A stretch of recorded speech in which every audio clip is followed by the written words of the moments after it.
नमस्कार, माझं नाव ज्योती स्वप्नील ठाकूर, माझं गाव आहे सोड आणि मी रियाश मल्टीटेक प्रायव्हेट लिमिटेडची प्रमोटर म्हणून काम करते. हे आहेत गायकवाड सर आणि या आहेत त्यांच्या मातोश्री.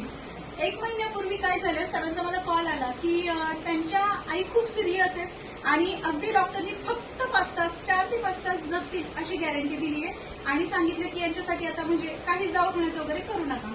सरांचा मला कॉल आला. सर खूप डिप्रेशनमध्ये होते आणि अक्षरशः म्हणजे त्यांना रडायला येत होतं. सर मला बोलले, मॅडम काही करा पण मला एक अमृत ज्यूसची बॉटल आणून द्या. मी माझ्या घरून कारेगावमध्ये गेले सरांकडे, दत्ता गाडवे सरांकडे, जे माझे सिनियर आहेत, त्यांच्याकडून ती बॉटल घेऊन मी सरांकडे आले आणि तेव्हापासून आईंना ती बॉटल चालू केली. डॉक्टरनी सांगितलं होतं 4 ते 5 तास जगतील. आज 1 ते सव्वा 1 महिना झाला, आई उठून बसतायत, प्रॉपर जेवण करायला लागल्या आणि त्या जवळजवळ 70% रिकव्हर